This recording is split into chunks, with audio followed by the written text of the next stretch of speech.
Hello, everyone. Welcome to this Freeform episode of the Mindful in Minutes podcast. So, you may have noticed I was feeling very bold and switched up the intro, just a little bit of music. I don't know, I've been thinking about changing. It's really not that big of a deal, but I feel like I have to explain myself because, change is hard. But I was talking to someone the other day, and I've been thinking about just shortening the intro for a long time. And I was just talking to a friend just about how much podcasting has changed in the last 5 years.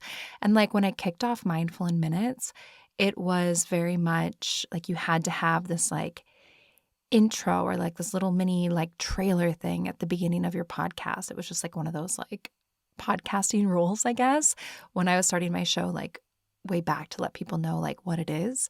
And that's just not really the vibe anymore. That's just not really what you do. Plus, I know that we collectively skip through it.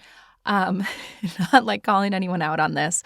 I have this like little, like this analytic tool thing. Well, I don't, but like my software does. And it shows like this little like, almost kind of like what is that called? Like a heat map. But it shows basically like where you lose people or like where people are like fast forwarding.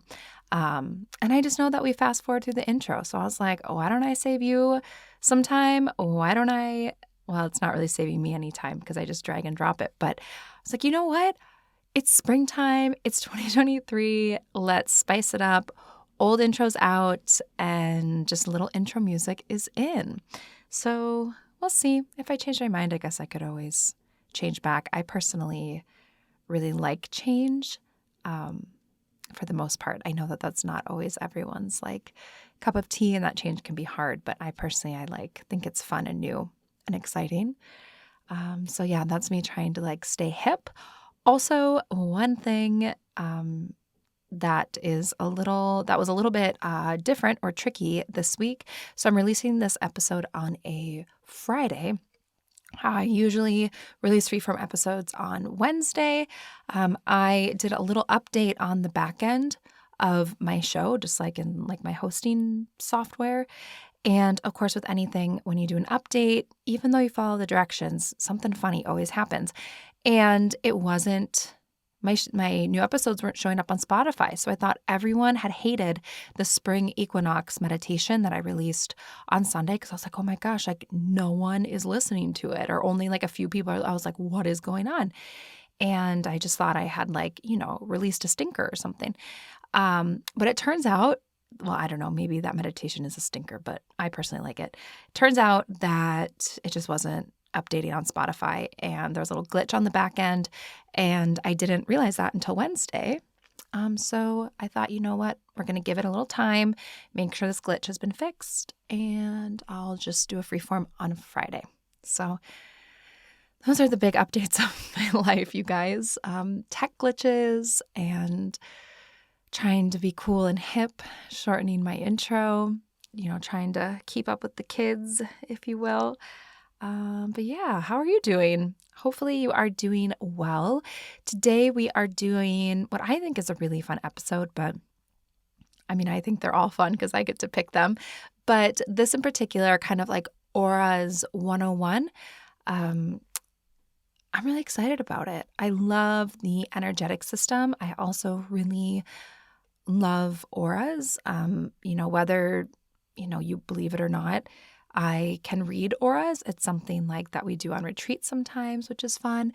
And I hadn't done an episode on this because I was convinced that I had done it before, but then I remembered that I had done it as a workshop for an in-person retreat. And we did something similar on a virtual retreat. So I had convinced myself that like I'd already done this, but I hadn't. So I was like, oh, awesome. I get to talk about one of my favorite things here. So ever since I was a kid, I've been able to read auras. And I'm going to talk about like what that means. I'm not the type of person where like I can just like look at someone really quickly and I automatically see this like color around them. The way that I do it is I kind of just get like once I sit in someone's energy for a while, I can sense the color. I don't know. It's hard to describe.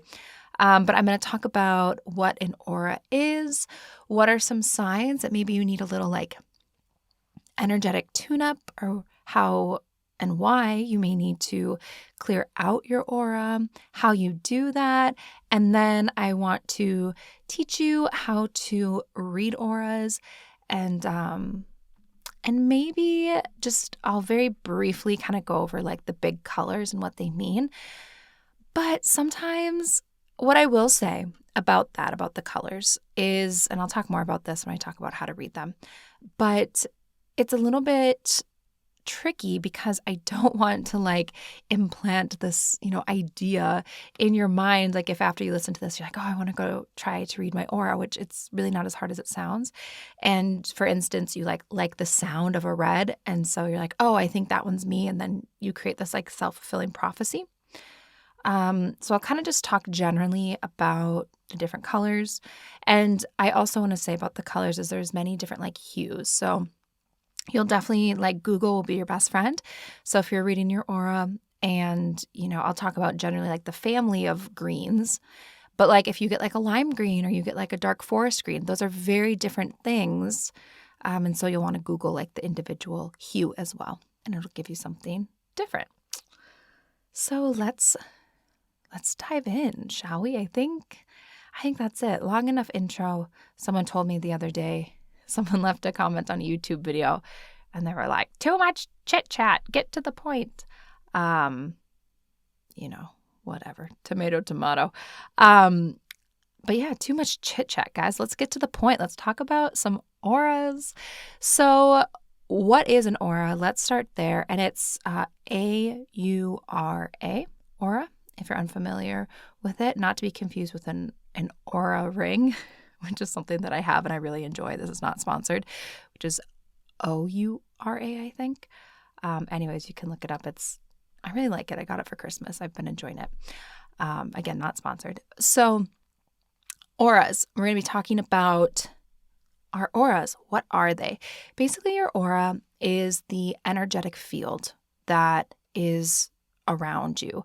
So think about it as, you may have seen them depicted like as a color, like someone has these, colors around them. Like it looks like kind of a colorful egg or, or an aura. We all know what an aura is, but it's like this just this energy field around us. We all have one.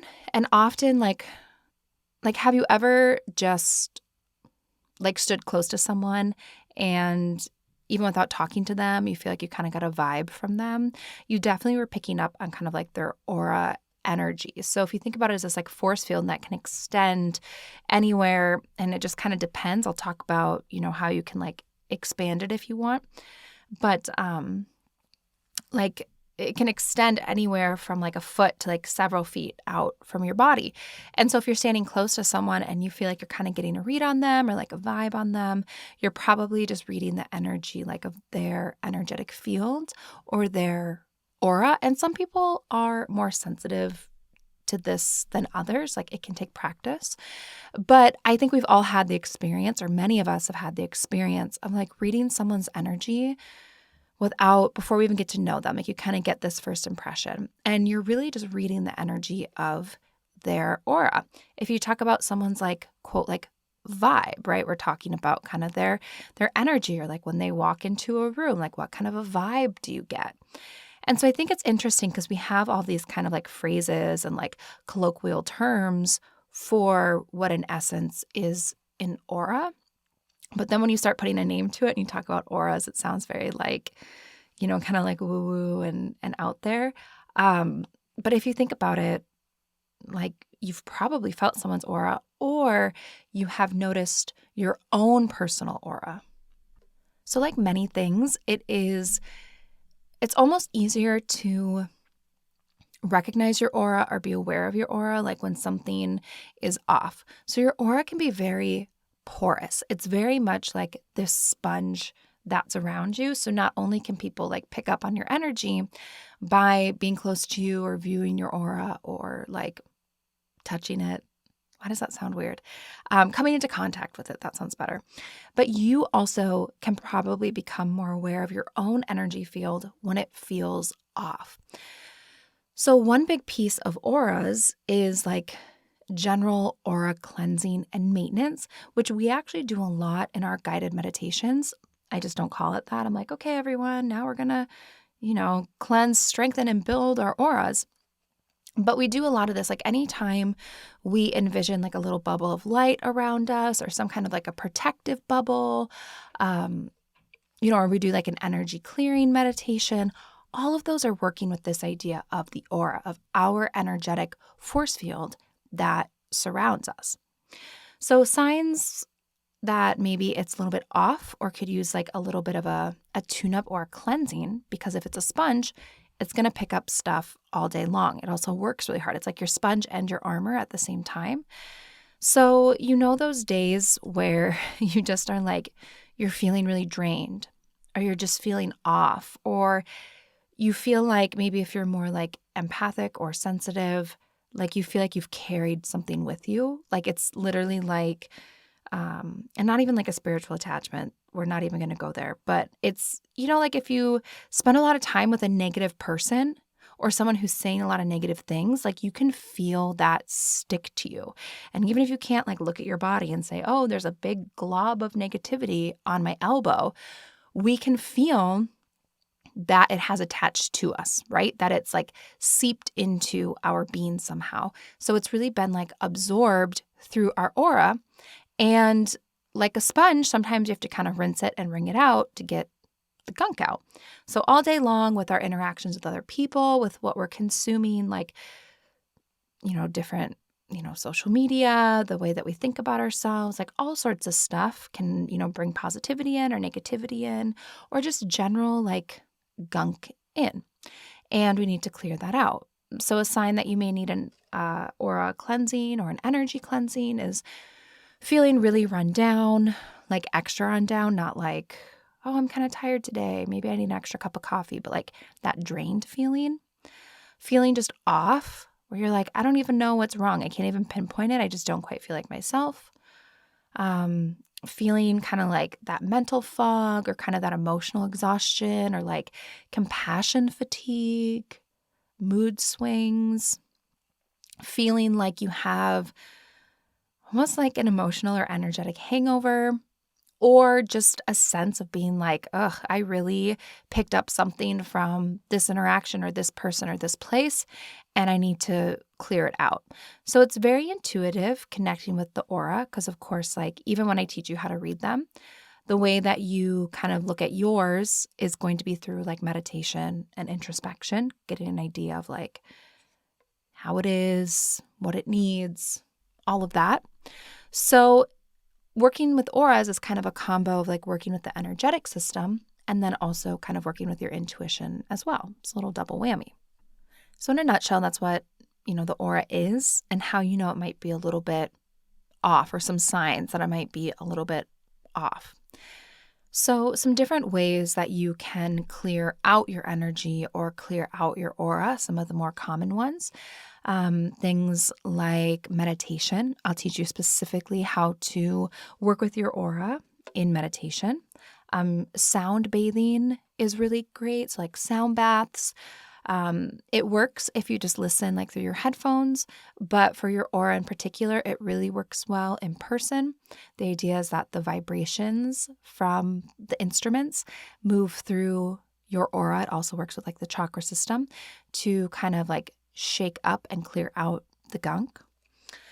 Forest bathing and moon bathing.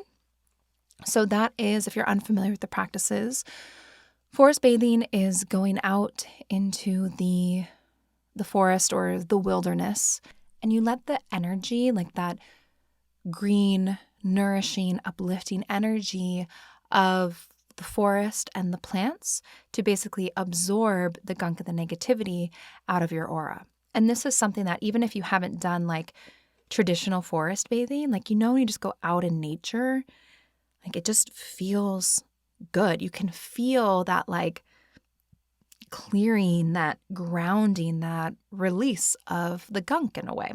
So forest bathing is just a specific practice around that. It's a little bit more detailed, and it's really fun. We're going to do it on both of the upcoming retreats. I really like leading forest bathing, especially because you can like incorporate a little meditation into it, and then you go out and, bathe in the forest. It's very fun. Highly recommend. And then on the flip side, there is moon bathing, which is a similar idea, except instead of bathing in the forest or nature energy, you are bathing in the moonlight. So letting the light of the moon, doesn't have to be on a full moon, shine down on your skin, on your energy. And the idea is that cool, calming moonlight energy will help to clear out the gunk.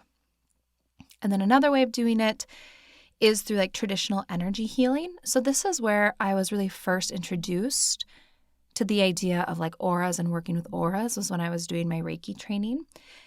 And at the end of a Reiki session, what we always do is kind of clear the aura. So we've worked with all the different like chakras, the different, kind of the big spots in our energetic system, if you will.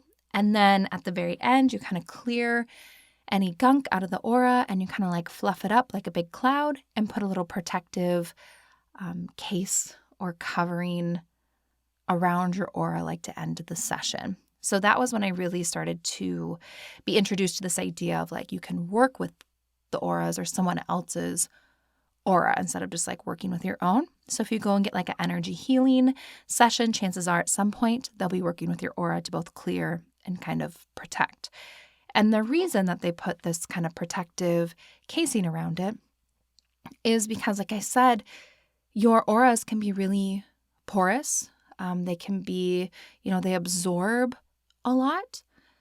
And with that, if you are someone in particular where you absorb a lot already, you can create this sort of protective case around your aura to help protect your energy or to help protect your peace in different moments. So that leads me right into then how you meditate with your aura or work with your aura in meditation. Support for today's episode is brought to you by DockATot. Now, mamas, friends, siblings, anyone who knows a mom, whether you're expecting or not, or you're looking for a gift, I have to tell you about DockATot. DockATot is a lifestyle brand made for the modern parent and creates functional solutions for feeding, playing, resting, sleeping, lounging, and beyond. I have a lot of DockATot products. I got their Deluxe Plus Lounger for Pork Chop when he was little. It was one of the best purchases I've ever made. And DockATot recently has launched the Kind Bassinet, which is a lightweight portable bassinet made with responsibly harvested corrugated cardboard, which is not your typical cardboard. And the Essential model features these like rectangle shape with these ornately crafted like pedestal feet. It's really thoughtfully designed, but it was also super easy to set up because as soon as I heard about it, I immediately ordered one for someone that I know that just had a baby. I was like, well, they need this. So whether you are currently pregnant or postpartum, or you're looking for the perfect gift for the mom in your life, DockATot is going to have something for you. Like I said, I got a lot of DockATot products like way before they even sponsored this podcast when Pork Chop was born, and I have never regretted it. And right now, for a limited time, you get 15% off at DockATot.com with the code MINDFUL. That's 15% off with code MINDFUL at DockATot.com. Because parenting is hard, but DockATot makes it a lot easier. Okay, so meditation and your aura, your energy force field. So there's a few different practices that I like to do when I'm working with my aura and kind of my energy. So the first thing I like to do is I like to meditate and take inventory of how it's doing. And the tricky part here is, words are hard, is don't overthink it. You're going to be so tempted to like overthink it and be like, well, how do I know? Like, whatever. Just don't overthink it. Just have fun with it. Go with it. Trust your gut. And so in order to do a meditation where you're taking inventory and then clearing out any gunk, is you're going to sit and you're going to quiet your mind.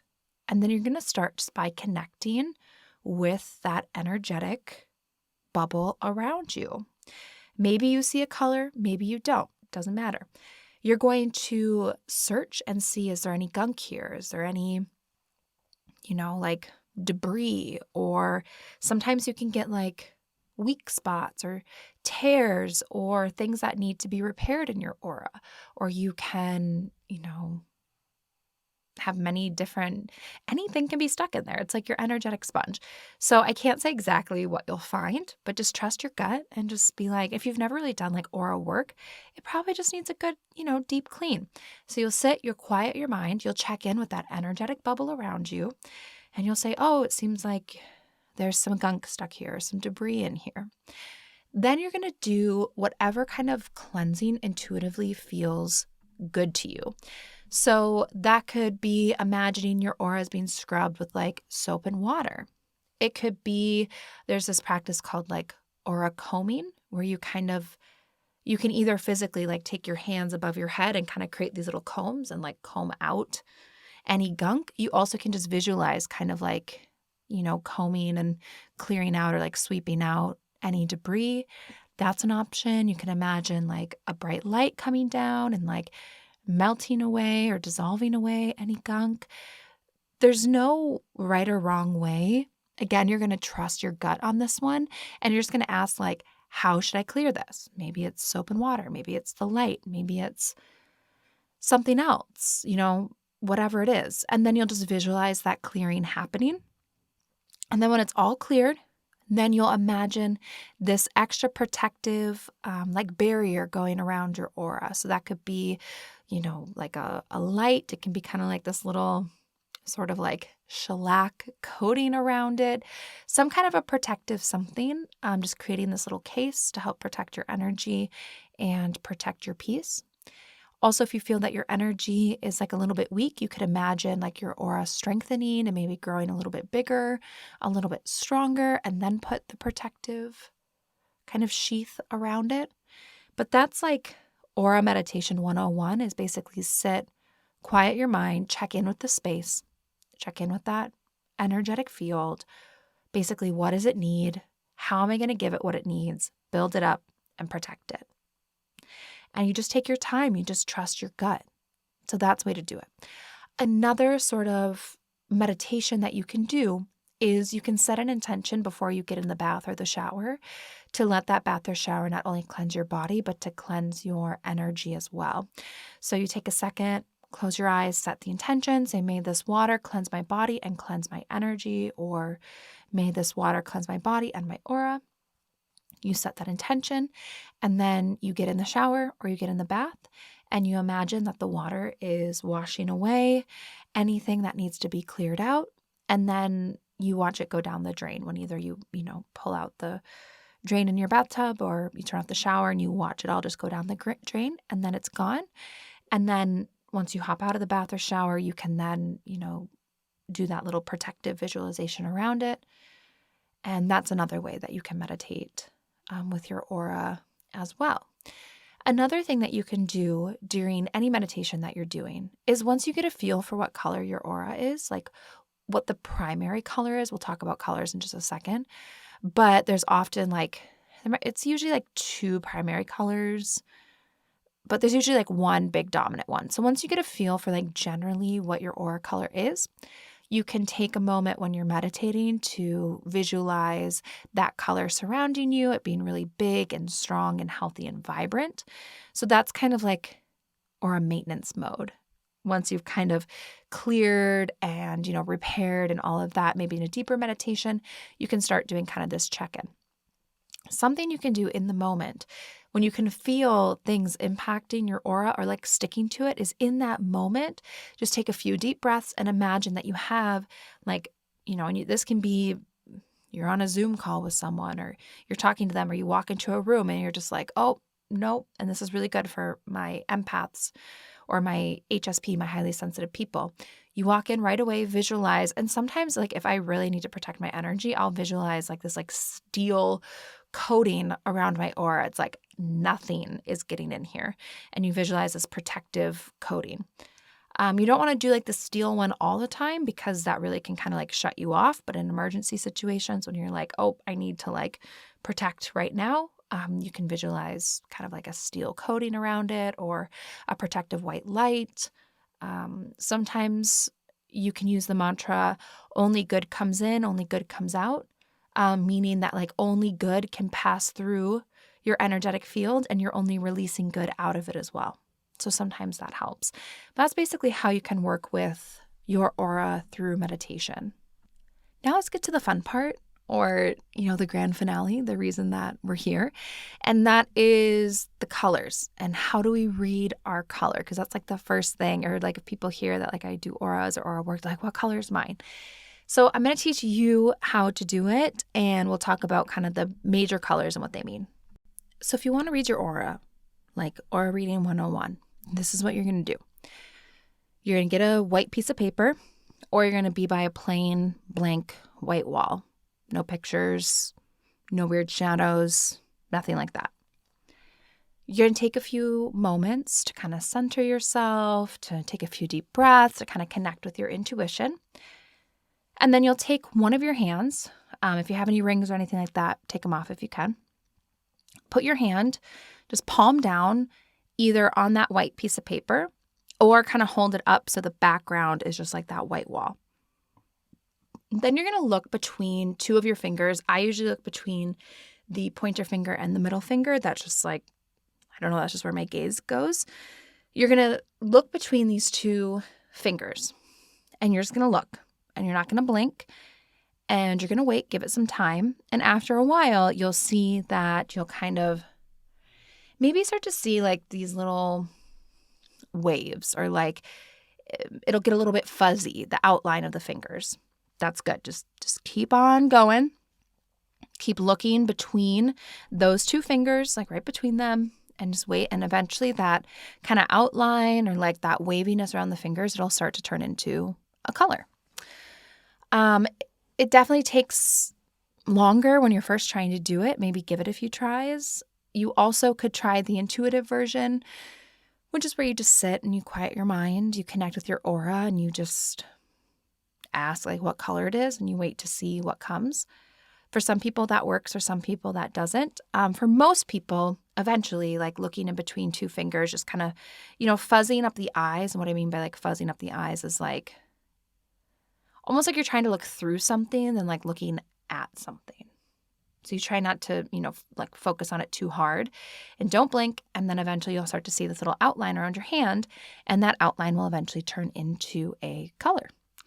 That is how I have always taught aura reading. I've had a lot of success with it, like with people being able to successfully, within a few minutes or so, see a color. If you're trying to read someone else's aura, you do something similar, and always get their permission, of course. And then they can sit by, you want like a plain background so you don't have any interference.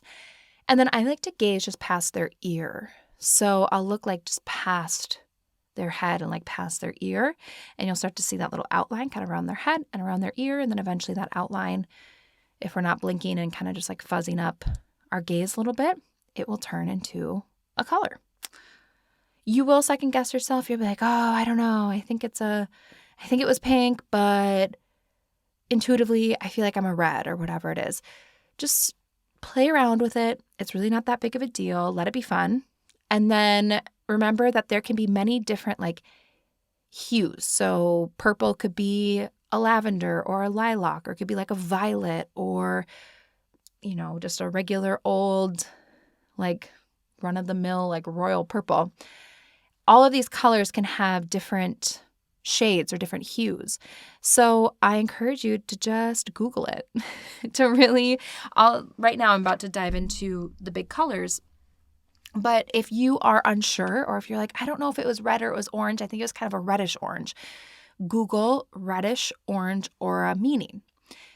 And when you look up the meaning, you'll be able to get a feel kind of right away if like it resonates or not, where you're like, yeah, I mean, that kind of, that definitely could be me. Or if it's like completely off base, it doesn't mean that like you don't know yourself at all. It just means try again and see if you don't get a different color. And your aura can change colors based on like different situations or what's going on in your life. But a lot of the time you'll have like one or two predominant colors, dominant colors that you see again and again. That's kind of like the core colors. And then you can have like different colors kind of changing. But a lot of the time, especially when you're first learning how to read your aura and other people's auras, it'll be one of those dominant colors that's going to come through first. So let's talk about these colors. Starting off with white, I don't know if I've ever really seen a white aura. It's very much like purity, like embodiment of the highest self. Kind of like this, it's very much kind of like a high vibrational, like cosmic energy in a way.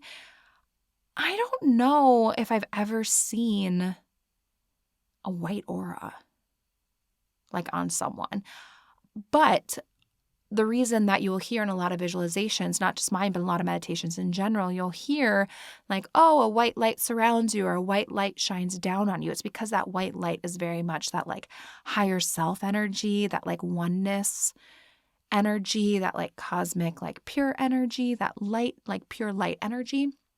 So that's why you see white light in particular showing up a lot in different visualizations of both mine and others. Let's talk about gold. I very rarely, like I can count on one hand the amount of times that I've seen like a gold aura. It is not very common, but it's very much kind of this like magnetic energy, like this high vibrational, spiritual, like very talented, like gifted aura energy. Like people definitely can have like gold elements. You'll also see a lot of gold light kind of coming down in different visualizations and different meditations. It's because of the general vibe of a gold light energy. And, but I have not been doing this for a while and I have not seen a lot of gold auras really. It's like a very magnetic, like high vibrational person, but a lot of times, so like a turquoise aura is similar where it's kind of like that high vibrational, but kind of in like a teacher or like a healer or like a spiritual guidance way. So I think turquoise is much more common than gold.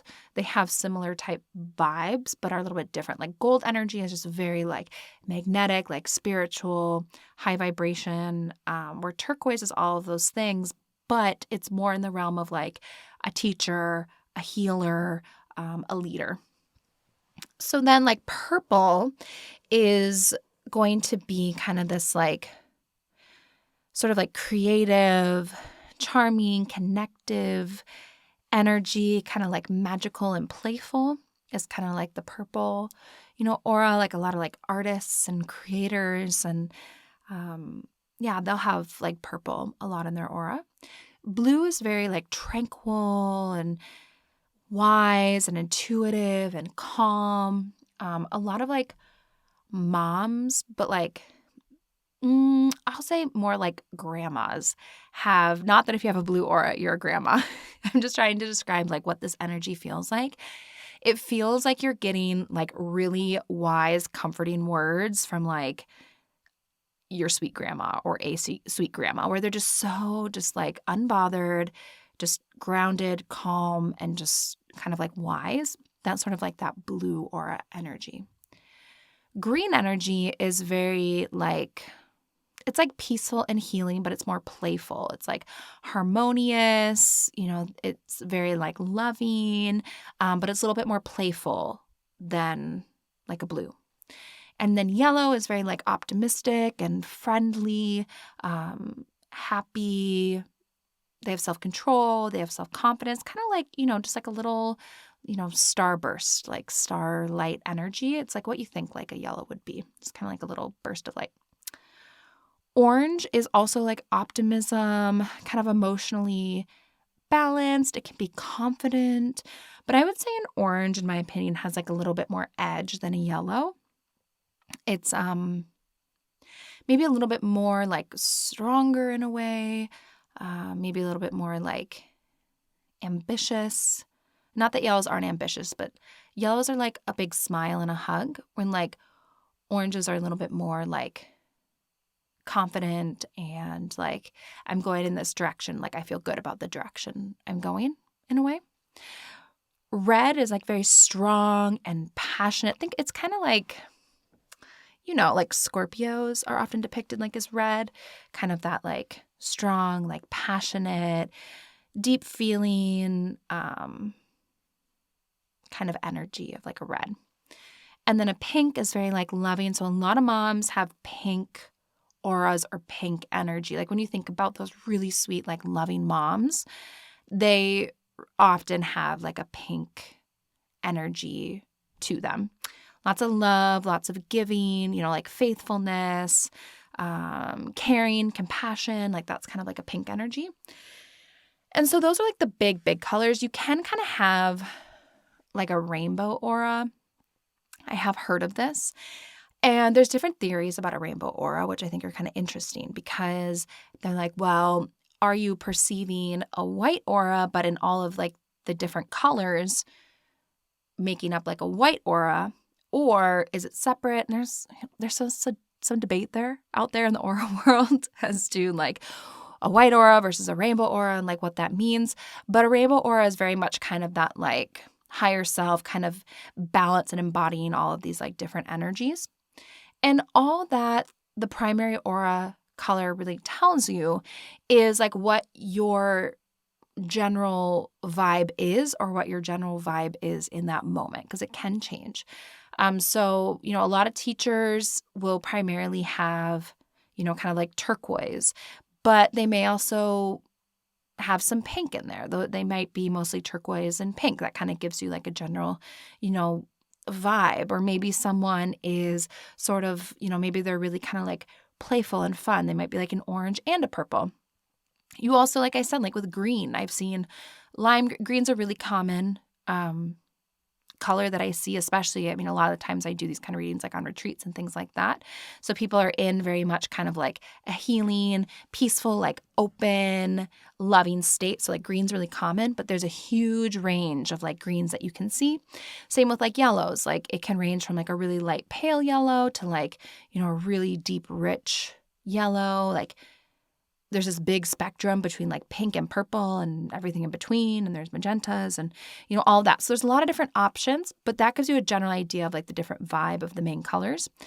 But give it a try. I think reading auras is super fun. The more you do it, the easier it gets.